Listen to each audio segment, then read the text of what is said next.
Hello, hello, BM everyone. Welcome to this week's episode of Let's Ride on the BMX DeFi account. Super excited today. We have some epic, big-brained DeFi chads here today. LafaChief, Jack K, and of course, my co-host Deez. And yeah, I don't want to waste any time here, so Deez, I'll pass it off to you if you want to give our disclaimer before we dive in.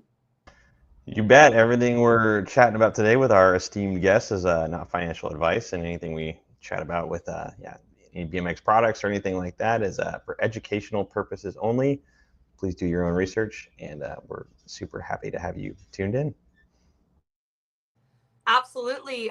So I think a good place to start today would be just to go around the room, check in with everyone, maybe take a moment to do some introductions before we dive into Symmio. Sure. Yeah, maybe Lafa, we'll start with you. Yeah, so I started my crypto journey very early. Was like bought my first Bitcoins like in 2013. Was like on Mt. Gox. Was happily using German websites back then already.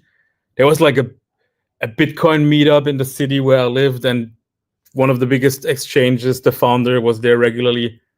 So I haven't stored a lot of Bitcoins on Mt. Gox. Then, yeah, 2014, 15, I was active in Bitcoin Talk Forum.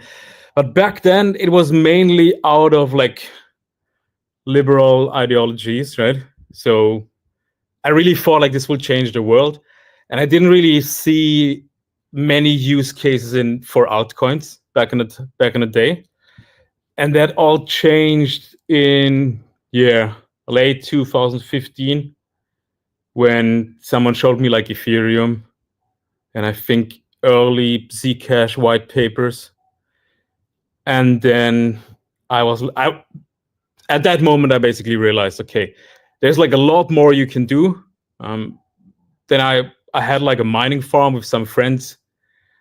I don't remember like how much, we had like 4 megawatts or something.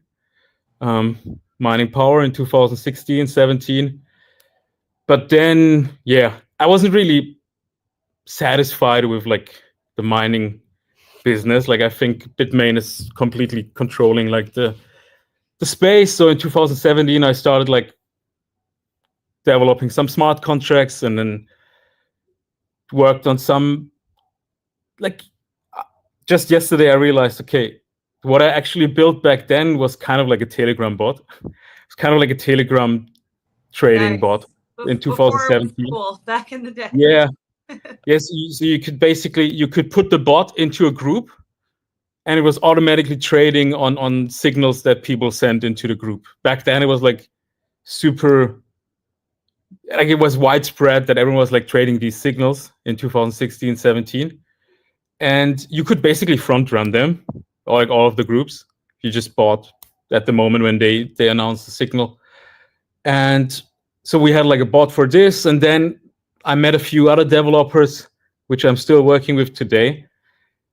And I have like a background in finance. So I always thought that now we have Bitcoin, now we have Ethereum, then we will have some permissionless spot exchanges like Uniswap, or what BMX is building now, right? But then the next generation, and actually the biggest step, like the biggest step forward in innovation that we can do is if we create permissionless derivatives. So we have like basically a blank slate financial contract for anything. And that's kind of like in 2019, I started writing like a white paper, and we had like first ideas, and then I met a lot of other researchers, smart people. And in 2021, we came up with that idea for Symmio.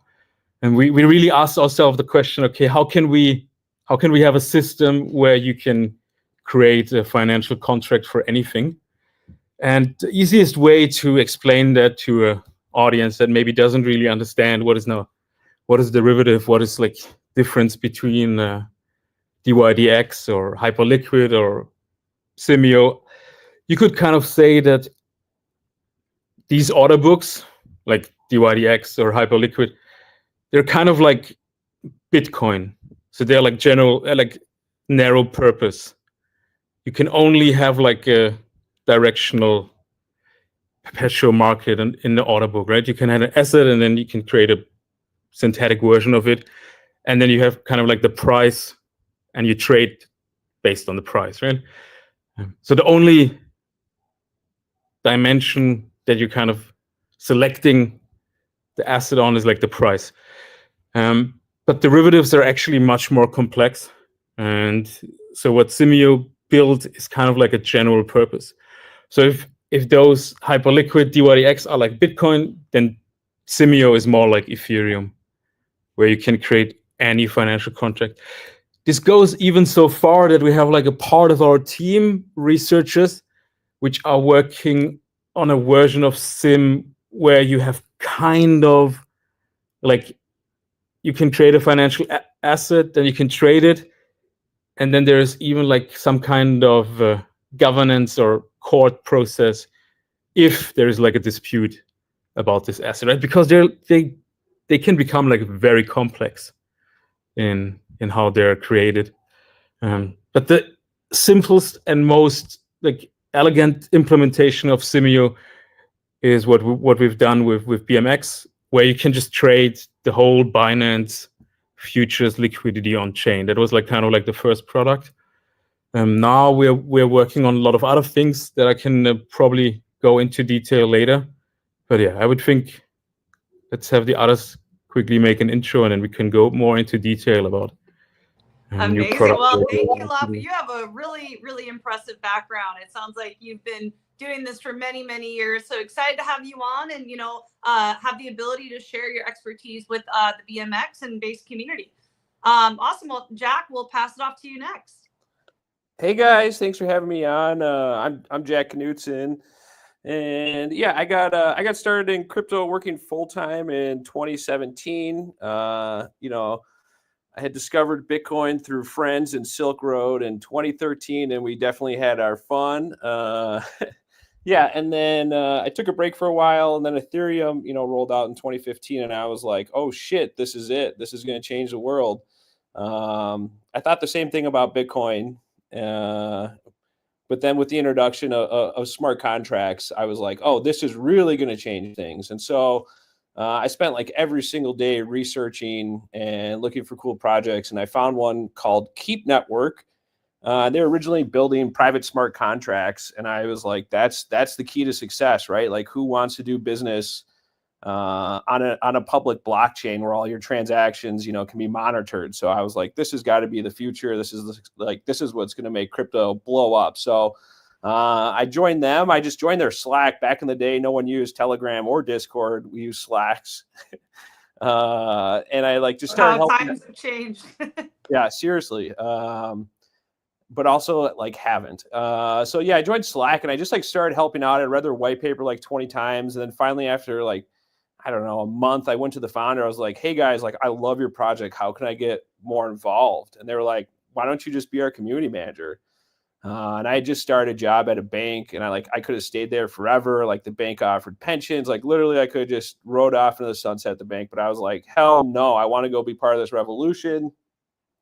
I got to be part of crypto. So I joined them, and I was with them for a couple of years. And then I moved on to payments. So I was at a company called Wire. They were one of the first fiat to crypto on-ramps in the space. They're in MetaMask everywhere. You had great distribution. And, at the end of the day, crypto is money, right?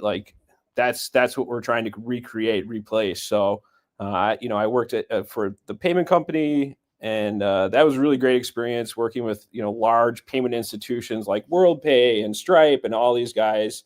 It was really cool to see crypto from that lens. But after doing that for about 5 years, I really wanted to get back into deep crypto. I wanted to go find a project that was solving, a really cool problem. And then that's when I came across Symmio. And I read the Symmio white paper, and I was like, holy shit, this is innovation. This is something new. This is something novel. This has the power to again, change the world. So, I linked up with Symmio just over a year ago, and I've been here since, just doing everything growth and operations, just wherever I can. Well, that's amazing. I mean, it sounds like both of you have very impressive backgrounds. It sounds like you kind of have drawn upon your experience, both coming from the world of finance, and brought that expertise into your work that you're doing at Symmio. So I am curious, we're obviously focusing on Symmio today. Can you guys give an overview of what Symmio is, maybe breaking it down from like a bird's eye view before we get more granular? Sure. So, I mean, I've already gave a little bit of an introduction.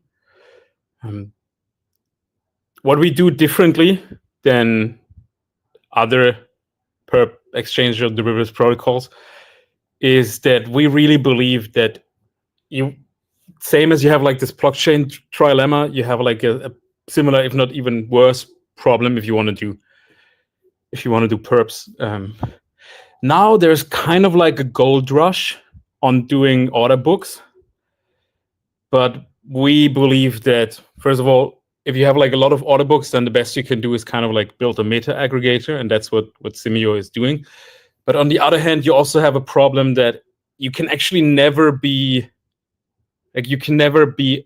super fast, but also decentralized, right? It's not possible, and you will reach some kind of problems, especially at big scales, if you have like a centralizedly managed risk engine.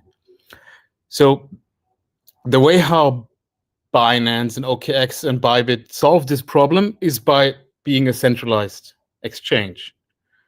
So you actually don't know who has how many positions open, what is like the total risk of the platform. If I know the total risk of the platform, if I can calculate everyone's position and approximately the liquidity in the book, I can manipulate the market. And we saw this happen, for example, in Hyperliquid a few times. They kind of navigated it well, but the solution that they proposed is basically to reduce the max leverage, remove these low cap markets. And that was like not what we wanted to do. From our beginning, we thought we want to have a platform where you can even trade a $10,000 market cap coin with 100x leverage if you want to.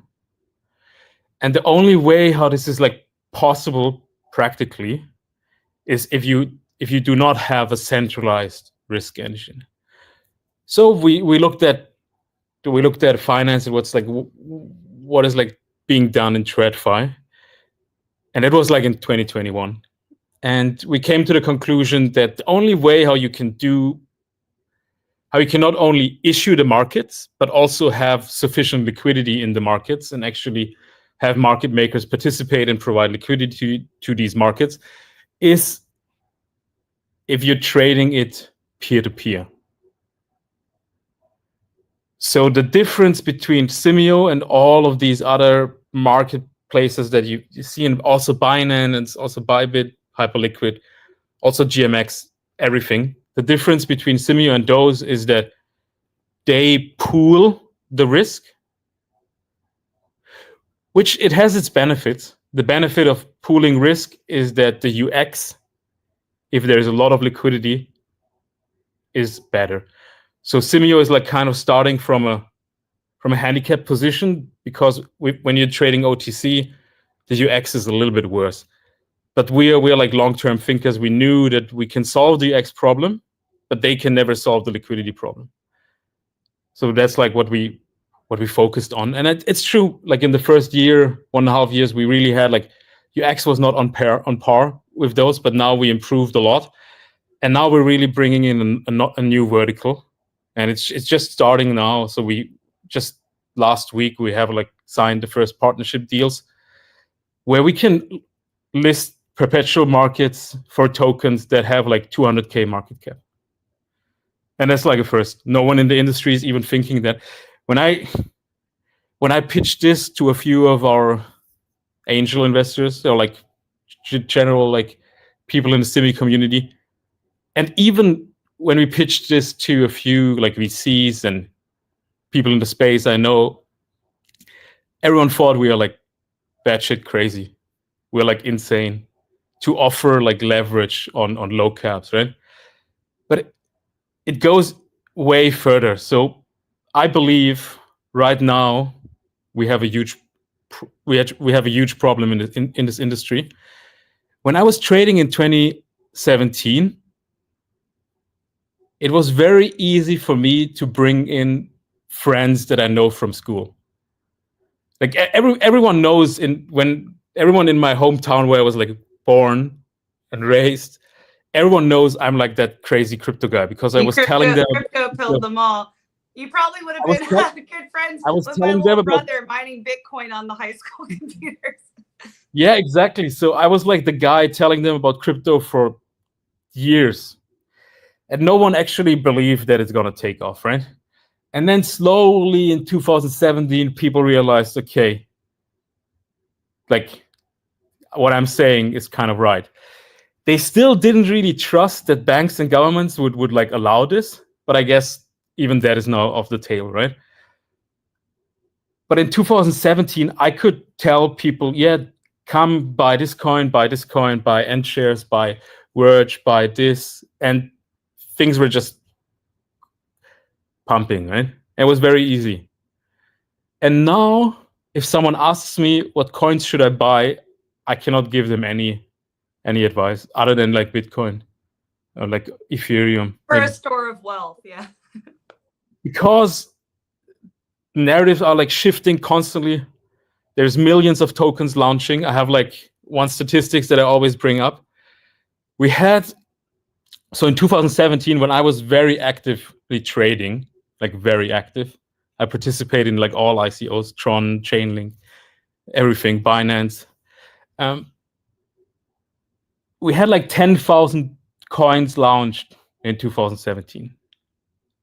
Last year, there was 20 million coins launched. And that makes up 50% of all the coins ever launched since 2009, right? So we had like 50% of all the coins ever launched last year. And this is like a chart that it doesn't look like it would. This is like trends. It doesn't look like it will stop. And the reason for that is that it's super easy to just launch a market right now. And the problem with that is that it actually favors unethical players because they can just launch more and more and more tokens, get their insiders in, kind of like control the supply in the beginning, risk-free because they're the first to buy, then tell their insiders, all of them buy, then they push the narrative, and then they dump, coordinated. And they do this again and again and again and again. And I believe Gary Gensler cannot save us. SEC cannot save us. Regulation cannot save us because you can't regulate that. The genie is out of the box. Anyone knows how to create tokens now. If Pump Fund gets shut down, there will be a new Pump Fund tomorrow. There is already 100 Pump Funds waiting in the just to go live. If Pump Fund gets like shut down, maybe everyone gets arrested, they will just make a new Pump Fund. It's similar to like how darknet marketplaces work, right? It's just they will because there's a lot of money to be made. There will be always a new Pump Fund coming out. So I believe the only way how we can really solve that problem is if we take away that risk-free cost, that risk-free entry for these insiders. And the way how we can do this is if we allow others to short the token right when it launches. Because now the whole risk structure changes for these early insiders. Because before they could buy and they know no one can like dump on them because no one has tokens other than them. They can only buy after them. And if they buy after them, then if they would dump, they would be getting back to where they bought, right? So they need to have like others to buy into. But once you can short, you have an insider, he buys the token, and then you have others shorting the token and getting the tokens kind of for free to sell them. And now the whole risk parameters change for these early insiders. And I personally believe that it will lead to less of these pump and dumps and more fundamentals. So we're going back to kind of like the era of 2017. Obviously, a lot more mature, still with a lot more tokens, but with tokens that have more values and more fundamentals. I mean, I don't have anything against memes. I love capturing attention, and it's great, and people are having a lot of fun. But the problem is like these repeated zero cost, zero risk launches by these insiders. And we're actually working on kind of like a scientific paper around this, where we kind of like prove with game theory and Stackelberger competition that this is like the case. And if we continue like this, at the end, only insiders will have money. Everyone else will have lost the money. So we gotta change it now, and kind of like what we did with Symmio was like laying the groundwork for changing that. Because like every market, if you look at a lot of scientific papers, if you have like a market and it's only spot based, it can never mature. Only if once you have like derivatives and options and futures, then the market matures and goes like to its equilibrium. So yeah. Oh, what a piece Wow. of wisdom, Lafa. That is Mic drop. awesome. I want to unpack a little bit of that. So we spoke with how peer-to-peer is going to be the way to solve this, and so if we look at the Symmio product, right, it's intents and it's solvers, and so maybe we can start with kind of unpacking the 101 of what's an intent and then how do we find solvers, and then diving into how the solution is on these microcaps. So say yes, we do have, once we have those definitions established in those processes, so people will obviously have intent to trade these microcaps. How are you guys looking at in finding the solvers or arranging the solvers in maybe market caps or industries that don't have a lot of attention, or maybe people that are even aware of it? And I guess we can start there. Yeah. So an intent, I always explain it, it's just a improved request for quote. So a request for quote is like one of the like oldest, if not the oldest, way of trading, right? So everyone knows this also from like the real world. It's like if you're looking for like houses or something, and sometimes there's like a house and it says price on request. That happens sometimes because for some reason they don't want to show like the price. So if you have like, that would be like a request for quote. So I'm requesting them to send me a quote of the price, right? So we also had requests for quotes in crypto, but the problem, or like why it never took off, is because it's actually a very long process. So I would send you a request, or I would send a request to all of the market makers. They would send me back the quote, and then I can select like the best quote, and then I send the trade request to that market maker. And there's a lot of time that goes by, and that's why it never took off, right? We want the coin. If we want to buy something, we want it now. That's also why we have all of these ME minor selectable value, right? This front running and stuff is because we want this token now, and we are even willing to get it like 5% less. So you put like 5% slippage. I mean, everyone knows that. It's kind of like how DeFi works now. On Solana, they even put like 20%. Just want to get into that token now. So it doesn't really work to wait a long time. So what a lot of people came up with, and that was like I think that was already in 2020, but we actually, as Symmio team, we didn't know about this other research about intents. So in our early days, we just called our system automated quotes.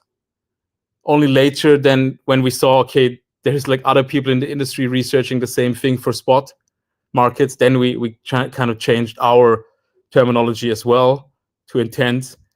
To go back to that real world example, imagine you have like this house and it says price on request.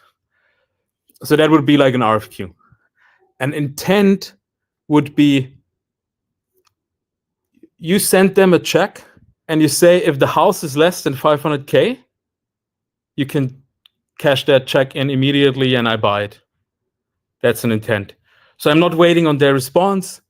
I'm not then selecting based on their response. I'm telling them if the price is less than this, then here's the money you can immediately check in. And that's kind of what we're doing in crypto. So you sign a signature with your wallet, and on the signature you declare like the price. So for example, like Bitcoin, and you say, okay, if the price is less than 105K, then you can immediately take out the money out of my wallet and swap it into Bitcoin. So we do something similar on SYMM, where you kind of like, you want to trade a perp, then you say, okay, I'm taking that perp if the price is like less than 105K. And then the solver on the other end can like execute his hedge or do whatever he needs to do, and then execute the trade on chain if it's less than 105K for the Bitcoin. So that's intense. On the solver side, things with Symmio is a little bit different than on spot exchanges, but we can go into a little bit more detail about that if we want.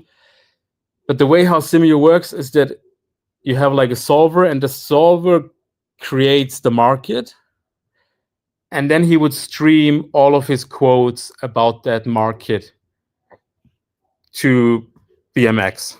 And then users can choose based on the solver's quote, like the prices and what margin he requires. They can then select to trade with that solver. Because in derivatives, it's not like, if I'm trading like wrapped Bitcoin on Ethereum, then there is only like one wrapped Bitcoin. It's the same wrapped Bitcoin in Uniswap, same wrapped Bitcoin in Aerodrome. It's like the same asset. Okay, there might be 1,000 variations of like Bitcoin, but let's say, for example, Ethereum, on the Ethereum blockchain is like only one Ethereum token. So that's like spot assets, right? So on a spot asset, things are different than on derivatives. On derivatives, it makes a huge difference if I'm having a Bitcoin where the counterparty is, so I'm in a trade for Bitcoin where the counterparty is Wintermute, or I'm in a perpetual trade where the counterparty is, FTX, right? That's a huge difference.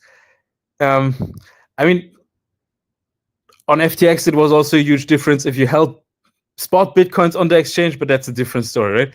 So whenever you're trading a derivative, it is actually important who is your counterparty. So in Symmio, it is not like in Uniswap X, where it doesn't matter who your counterparty is, as long as the price is the best. In Symmio, it really matters who is your counterparty. So we have a system where there is no auctions between the solvers, but you actually choose your counterparty actively. Yeah. That's fascinating. So in this system with these perps products that run the front end like a Freestyle, it's actually the solvers that are saying what intents they're willing to fill. Is that correct? Yeah, exactly. They would kind of, so and that's like the huge innovation, right? So and that's also what enables us to bring like more markets and have more liquidity. If I'm a market maker and I'm providing liquidity on Binance, then I have to actually deposit some USDT, and then I have to create a limit order, and in that limit order, I'm already locking some USDT. So if I'm providing liquidity into an order book, I have to actually put the USDT or USDC in that margin account. With Symmio, you don't have to do that. The market maker is just streaming his quotes, and he's basically signaling, I would accept a trade at this price right now if you send me a request. So he doesn't have to lock any USDT. So you can have the same $1 provide liquidity to 1,000 markets at the same time without the need to actually lock any liquidity into the orders. And that allows us also to be a lot more capital efficient, which then allows us to create those low cap markets as well on top of all the other markets. And you can also stream that to like multiple front end builders as well at the same time. So for the market maker, is a lot more efficient, and because of that pre-solved intent, also the UX for the user is on par with order books. I often use like this analogy. Imagine you're like selling a car, and you have only one example of that car, right? Obviously, so you want to sell it. So an order book, you would have to actually put that car on the plot of the sales car dealership. So you have to physically put the car on that plot. And you can only put it on one plot. You have to choose which dealership you're using wisely, because you can only put your car physically in one spot, right? You cannot clone it or anyway. With Symmio, it's like you take a picture of that car and you say, I have this car, and you can offer it anywhere at the same time through that quote system.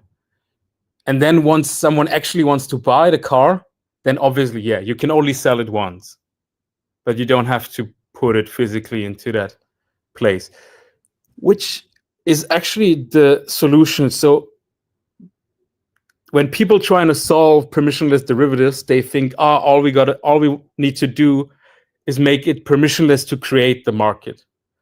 But actually, everyone has done that before. We did that already in 2020. Oh wow, you used a car example, and now you summon Base Buster. Driven Lava's in the audience now.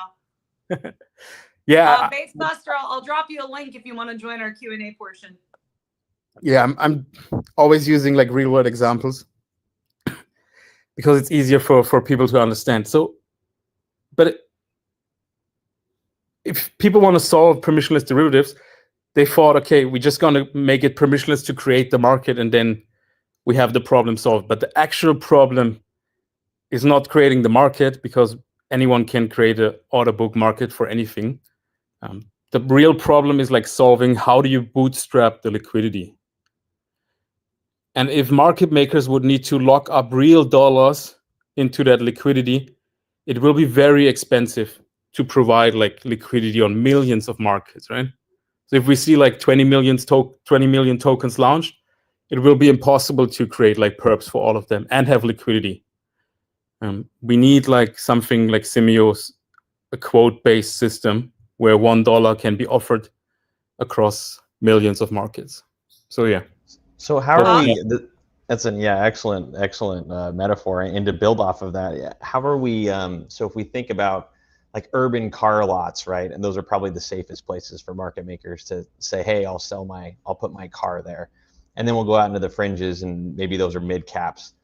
And then so if we're thinking about micro caps, just tiny coins, and if we think these are tiny little car lots in the middle of nowhere, how do we get the solvers, or how are you guys going about thinking about getting the solvers to be comfortable, not only to be comfortable with providing their car, out in the rural area to solve this intent, but how with the discoverability issue, how are you guys going about making these solvers aware of these tiny opportunities that they can market make? So yeah, so we're actively working with the solvers, right? So there's now a team that has built like this first low cap solver, how we call it, and they're actively working with these projects that get listed on SYMM. And then there's some kind of market making strategy around holding a portion of that token, right? Netting out longs and shorts through funding, and then also hedging themselves through spot holdings. And then it's actually the solver who provides that market, right? So it's not like users are randomly choosing to trade like a low cap. No. It's the solver working together with that project to create that market for the project, for the community, and then they can trade it, right? And others can obviously also trade it now. So yeah. So would Yeah, you I'm say like curious. for? Oh, Oh sorry. yeah, go ahead, Rachel. Well, I just was curious if we could maybe discuss the relationship between BMX and Symmio and kind of how those two intersect. But I'll pass it over to you, Dees, because I feel like you might be on a similar. Yeah, no, I can tie it in there. I can tie it in there. Oh, we lost Lafa. We lost the conversation. Got too hot, you guys. It's but maybe I throw it over to Jack and see if we can continue it on. But so yeah, let's put this in the BMX and freestyle standpoint, or just in the Symmio, the Symmio ethos of creating these markets for every market, right? No matter the market cap. So let's say we have some creators from Base Media X who want to launch a token that accompanies their collection. Would you say is Symmio looking for these smaller projects to come to them and coordinate the launch, or when is the appropriate time for these smaller projects to coordinate with the solvers that Symmio has, or what's the criteria, I should say, that you guys are looking to contact people? It wouldn't be permissionless if there would be any criteria. So there is no criteria. Any time, projects can come anytime. At this stage, we're still bootstrapping all of this, so there is a little bit of a manual execution on the market makers, on the solver side, on Symmio side, right? Also with the front ends. So yeah, right now it would be projects kind of reach out, and we talk with them, introduce them to the solvers, and then we discuss strategy. But later, it will be just projects come to a website and just create their markets. Awesome. Cool. Well, just a quick time check. We got about 15 minutes left here, and I know we have community members that are looking to ask questions. So we'll get into that in about like 5 or 6 minutes here. But Dees, just to kind of move along on the agenda, is there anything you want to touch? I know we wanted to talk about UI, UX, the relationship. No. This is perfect. This is when you think you're going one way and we go down just a wonderful side road that I couldn't get enough of it, because this is really what Lafa's been touching on is a huge pain point in the industry. And as we approach more and more markets, like he's saying, there needs to be an equal and as powerful force on the other side that's thinking about this, because the more and more we rely on spot markets, the more and more insiders will have a stranglehold on the market, which is really terrible for new entrants coming in, because we're losing. We have to create a market that people can come and discover and fall in love with, like a lot of us did in 2017 and 2021. And if we have a whole batch of entrants that come in now, it's very difficult for us to entice them and to get them excited when there's so much. The mechanisms are skewed towards these kind of powerful centralized markets. So the work that Symmio is doing is pretty important across the board and has incredible downstream effects, because we need to level the playing field in some of these sectors so we can draw in the new batch of builders. But that's all I had to say on that. I know we have some Q&As, and I've just been enjoying every second of this, and we are pushing these out to podcasts. So I think, a lot of great nuggets in here. So I'm excited for this to get out on the airwaves and act as a lighthouse, right? And for both Symmio and that new wave of builders. Yeah. Also, by the way, to our community members, people tuning in and actually joining these live streams, you are now a part of a podcast. I think that's pretty cool. That this is something that we involve the community in every week. And I'm just grateful, Lafa and Jack, for you guys being here today. I'm definitely learning a lot here. One thing I do want to ask before we start bringing up some of our other community members is, where can folks get started with this? Like, what is the best way for people to get started with using Symmio? Yeah, so I think the best way to use Symmio right now is to use it via Freestyle. We have all of the Binance futures markets right now there. And then future products will be slowly rolled out over the next months. We will have, for example, have options where we bring like all of the Binance options liquidity on chain, something that is still a huge problem. Because like derivatives, as I said it before, it matters who is your counterparty, right? It's different if your counterparty is like Wintermute or your counterparty is FTX. And on options, this is actually even worse, because options have like a lot of different strike prices. One of our quants, he said one time, look, if you have options, is like you want to buy Bitcoin, but the Bitcoin has like different colors. Could be a green Bitcoin, could be a blue Bitcoin. That's like an option. So you have like a lot of different angles of which you can trade a Bitcoin.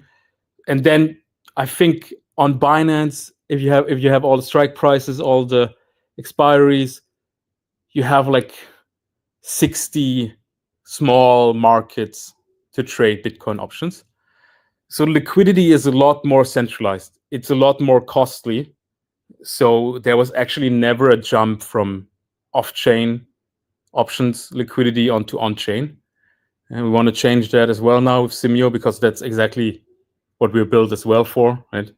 Use quotes so you don't have to lock up the liquidity. It's perfect for options. So that will be a new product coming up. And all of this will then be also available via Freestyle. I'm working closely with Kat and Morpheus on that. So these are like rolling out this year. But right now, if you just want to try it out, Binance Futures, you can already do that on Freestyle. And then the low caps will also be probably Q3 slowly. Maybe even a BMX perp market. Still trying to get Kat on does it well. Yeah. I mean, it's perfect for like, once you have all of these yield strategies where you're like farming and you LPing and you I mean, we've probably all been there. If you use DeFi, then you probably got giga-wrecked LPing some token before because of impermanent loss. And having a perpetual or an option can help you hedge that risk. And even though right now we're not yet there because we actually can't create the markets, there is no liquidity, so hedging would be super expensive. But we will change that very shortly. And then you could actually have products where you provide liquidity, you farm yield, and you buy like something like a insurance, right, against impermanent. Yeah. So yeah. Awesome. All the products so we will BMX Freestyle, you guys. Yes. Cool. Well, I don't know. I think we're ready to start bringing some folks up. What do you guys think? Jack, Deez, Lafa? Sure. Yeah. Happy to answer some questions there. Maybe we should just, I don't know, let's bring everyone up and just have a party like last week. Yeah, pile them in. Oh, we got a solid group here. We got Just On Chain. We got Rex Tracer. What's going on, man? We got Jonna from Zitza Labs. We have a lot of different verticals in here. We got cars. We got film, Zitza Labs, DeFi. Definitely have a wide range of different folks in here. So curious to hear, Rex, if we want to start with you, maybe if you have any questions or any thoughts or takeaways from the stream today. Yeah, I mean, what you guys are talking about is super fascinating and really got my wheels spinning, especially as you brought up the car example, because a little background on what we do, and I'm then kind of pose my question to you, because I'm always looking for, interesting projects to add utility and add value to what we're doing. We're offering fractional ownership of ultra rare collector cars on chain. And so it's an RWA platform. And I was really curious what your system or your protocol could do to be implemented into fractional ownership of collector cars. What's the RWA side of things that you could see? Yeah, I mean, what we can offer is basically create some derivatives out of these fractional ownerships, right? So potentially have like perpetuals, longs and short, leverage, or even options later. So people can do more with it, right? I always say, like, if we're talking with like low caps, what we're kind of like exporting to you would be volatility, right? Now suddenly projects, because I'm in crypto for a long time. I've been in a lot of communities just for fun, bought a coin or we're like hanging around. If there's no volatility, the project is dead. Yeah. If the coin goes up, Discord is full. Coin goes down, Discord is full. Maybe people are pissed, but they're there. If there's no volume, no volatility, everyone is basically gone. Project doesn't exist anymore until there is volatility again, right?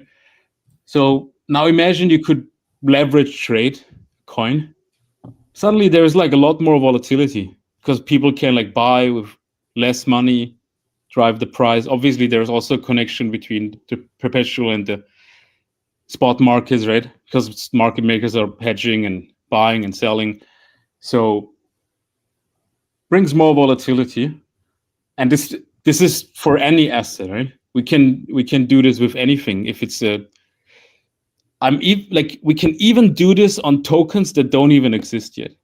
So if there's like a token which comes out in the future, we will be able to create a market for it.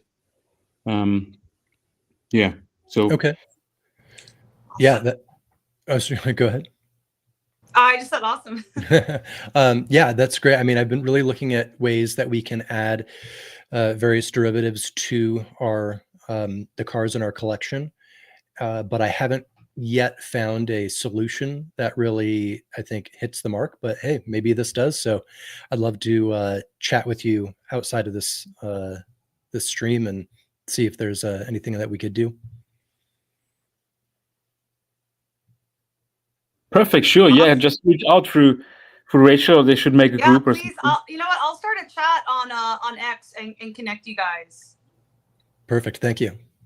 Absolutely. And I see a comment from 0x Gougy saying low caps in Q3 on Freestyle. Did I get this right?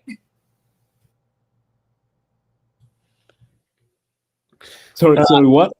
I didn't hear that. Where's that question? Hey, could we? They were speculating on low caps in Q3 for Freestyle. Any comments? Yeah, I feel like yeah.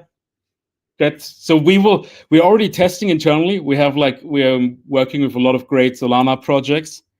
For example, we're working with we're talking to Ponke, we're talking to Radium. Everyone is kind of like interested in the low cap perps angle. So now we're starting with Solana, and then we also bring all of these Solana projects then to base, obviously, right? And then also on Freestyle. So once everything is working perfectly, and so we're out of beta, and things are just working smoothly, then we will roll it out to all of the front ends, right? So we have like our own testing front end, and then we will roll it out to others as well. So probably in a month we will be able to start a public beta, and then yeah, depending on how development goes. Typically, I would say it takes like 2-3 months to fix all bugs. Yeah. Good. Awesome. Well, I just want to shout out Rex Tracer. Thank you so much for coming up, man, and love to see the work you're doing with RWAs. With your Paul Walker Ferrari, like making community-owned assets. I think that's really awesome what you guys are doing. And yeah, happy to facilitate this connection here and see what's possible with Symmio and Driven Lavo. Thank you. I really appreciate that. Absolutely. So we have 2 other community members up here today. We have Jonna and Gist. I don't have a particular order here. If any of you just want to jump in and ask a question, say hello, feel free. And thank you, Rex.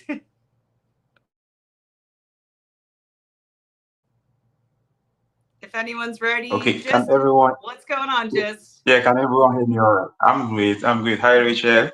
Hi, what's can up? everyone hear me all right? Yep. All right. All right. So first of all, I just want to say what Symmio is doing is really awesome. Basically, me, I'm for anything that makes life easier for the on-chain user. I just love things like that.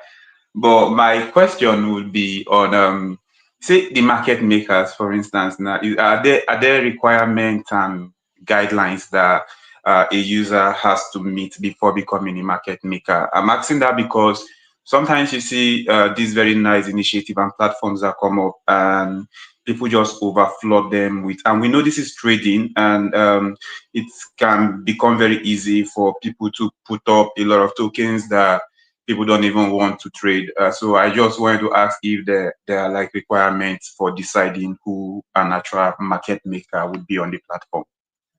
Yeah. So our system was kind of designed to be permissionless on the market maker front. The way how it's done is that we're using bilateral contracts, which these are the same type of financial contracts that countries use if they do like trades for assets that no one in the world can even consider trading. Because like, I don't know, something in the $10 billion range, right? And the way how they do it is that they both provide collateral. That's why it's called bilateral. Both parties provide collateral. So when trading with the market maker, that counterparty you're trading with, he also provides collateral.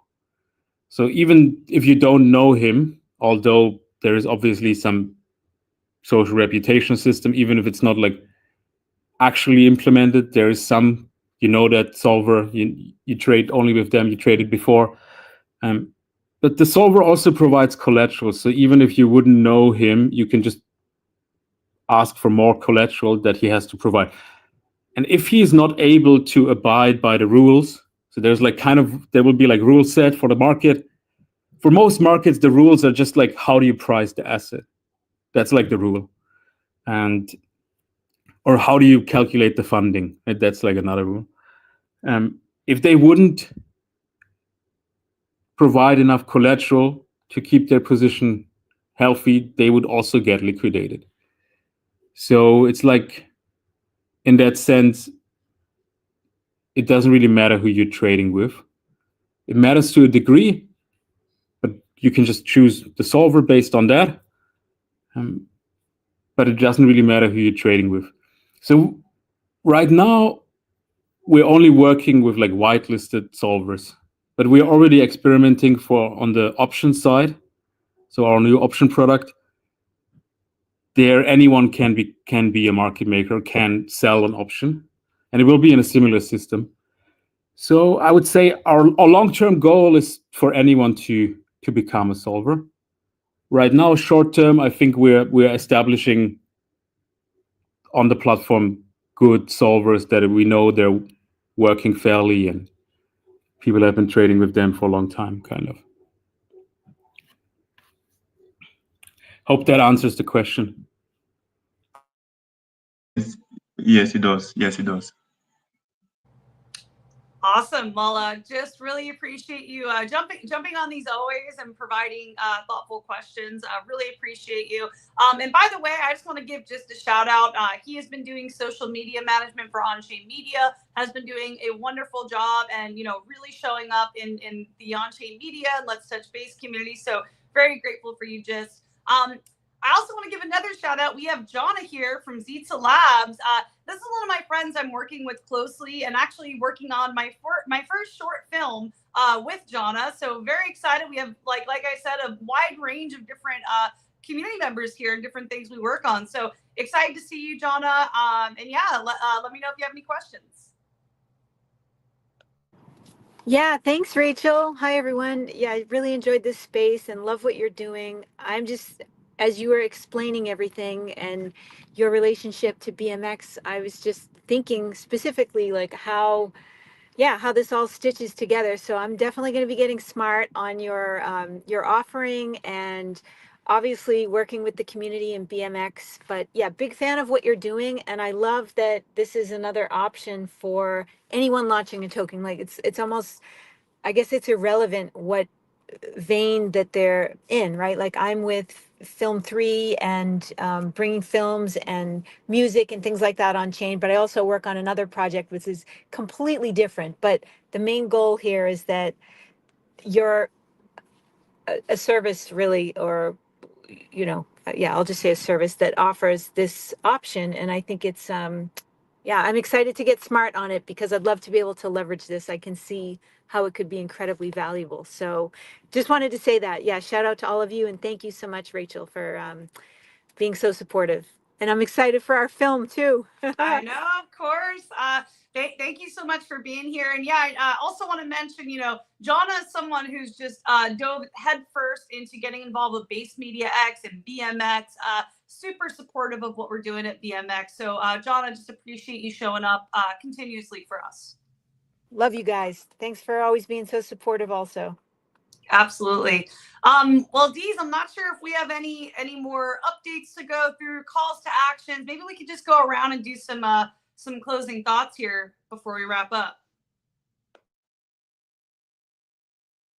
Oop, I can't hear you, Deez. I see Beethoven's mouth moving, but I don't hear anything. Okay, well, we'll circle back around to Deez. I think we can start going around, you guys, and just doing some final calls to action, closing thoughts. Just and Jonna, thank you guys so much for being here. Feel free to drop or hang out if you want. But yeah, just to pass it off next to Lafa. Lafa, if you have any final calls to action or closing thoughts, feel free to share. Totally. So I think we are like at a critical juncture. So when I started this journey in 2013, one thing that, like, one of the biggest doubts that anyone had back then when I pitched them Bitcoin was that banks and governments will not allow this. Now in 2025, it's clearly looking like what I've said back then is true, which actually banks and governments have no choice other than to embrace this. Otherwise, they will be leaving a lot of money on the table. If they don't offer these products and others want them, then they're leaving money on the tables. If governments don't hold this in their treasury and all other governments are starting to acquire it, then they're also leaving money on the table, right? So they're kind of like all FOMOing in. But we're at a critical juncture where this only matters for Bitcoin, but it actually doesn't matter for the rest of the industry. And a big problem about this is this constant extraction, right, that we talked about from insiders. So my call to action here would be to basically, if you know a project, then just connect us with them so we can provide perps for them, so that this snowballs into something where at some point, if you don't have a perp on if you don't have a derivative on Symmio, your project is like not taken serious, because people cannot be sure that you're not dumping on them, right? So that would be like my call to action for anyone. Thanks. It was nice. It was a pleasure here on the stage. Yeah, thanks for the great moderation. This was a lot of fun. You guys shared a lot of great information, and on the creative side of things with BMX, we do have some really significant talent on the team, and we'll be chopping this up and making short videos, sharing this as a podcast. So very excited to repurpose this for more content. And Jack, would love to hear from you if you have any closing thoughts or any calls to action from your end. No, I would just say thank you very much for having us on. And don't forget to follow us on Twitter, SYMM_IO. Thanks again, you guys. Really appreciate it. Yeah, this has been great. Testing. My audio working now? You're back. Yep, we got Beethoven back. All right. Yeah, I think I got a phone call and it ripped my Bluetooth away from me. But yeah, thanks so much to have you guys on. This is, I mean, I was captivated for a lot of that, and I'm sure others will be too when we spread it out there. And call to action on the BMX side, I'll actually be in the Discord for anyone in the community who's I'm hosting a kind of a growth call after all of these live streams. So make sure you hop in there and I can chat and answer questions. And if you want to get involved, I can be a hand to hold if needed. And then yeah, follow BMX. Make sure we're dropping a ton of content to educate on WBLT and the upcoming Deli swap that's coming up and all the capital efficiency that revolves around that. And then we have our V2 of Base Media X launching soon. And then if you've enjoyed this talk with SYMM, I'm sure maybe in the back of your mind you're putting some pieces together in the longer term of how this fits into the broader architecture of the BMX ecosystem. So just really excited to keep building with such amazing builders and people with conviction and the long-term thinking involved. And gosh, just another banner day. Thanks so much for joining us, guys. This has been awesome. 100%. Yeah, this has been a really great session. And Lafa and Jack, I'm curious, what's the website that folks can go to if they want to learn more? We can provide something for you. We have not a dedicated low-cap info page yet. So just go to the Twitter at @sim_io. We can circulate a Notion doc to you that you can give around. Yeah. Perfect. Awesome. Cool. We'll throw that on the YouTube description when we share this. Great. Perfect. Okay.